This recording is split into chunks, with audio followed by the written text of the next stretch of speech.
আসসালামু আলাইকুম রহমতুল্লাহি ওবরকাতু। কেমন আছেন ভিউয়ার্স? আশা করি আল্লাহ পাকের রহমতে সবাই ভালো আছেন। আমিও আলহামদুলিল্লাহ আপনাদের দোয়ায় ভালো আছি। তো প্রিয় ভিউয়ার্স, আজকে আবারও আপনাদের মাঝে একটা বশীকরণ তাবিজ নিয়ে আলোচনা করব।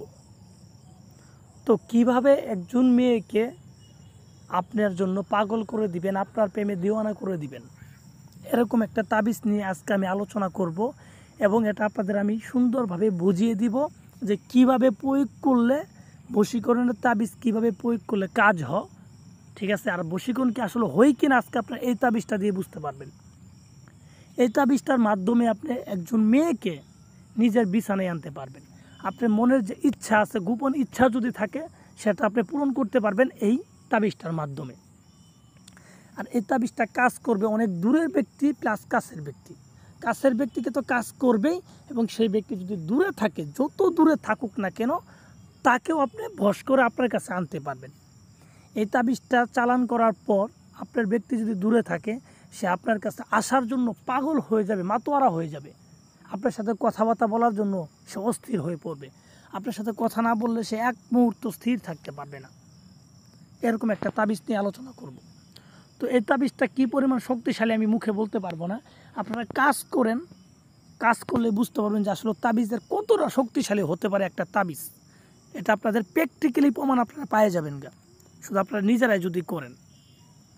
তো ভিউয়ার্স, আমি কথা বাড়াবো না।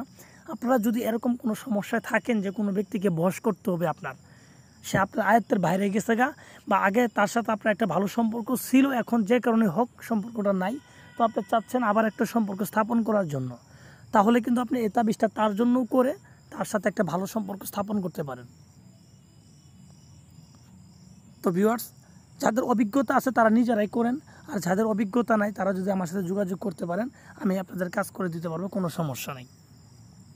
তো ভিউয়ার্স, কীভাবে করবেন আমি বিস্তারিত বলি, আপনারা মনোযোগ সহকারে শুনেন। যারা করতে চান তারা মনোযোগ সহকারে শুনেন। প্রথমত এই তাবিজটা লিখতে হবে জেনে, সামনে আগরবাতি মোমবাতি জ্বালায়ে পশ্চিম দিক মুখ করে আপনি বসবেন, আসন সাজাবেন, আর সামনে আগরবাতি মোমবাতি এগুলো তো দাঁড়াই নেবেন।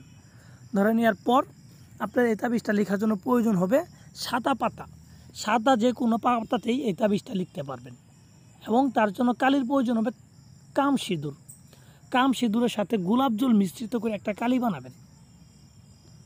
গোলাপ জল মিশ্রিত করে কালি বানায় আপনি সাদা পাতায় এই তাবিজটা নদীর পাড়ে বসে লিখবেন। আপনার মাত্র 2টা তাবিজ লিখবেন, অধিক লিখতে হবে না। 2টা তাবিজ এরকমভাবেই লিখবেন। লেখার পর তাবিজের নিচে আপনার নাম, আপনার বাবার নাম, এবং যে মেয়েকে বশ করতে চান তার নাম,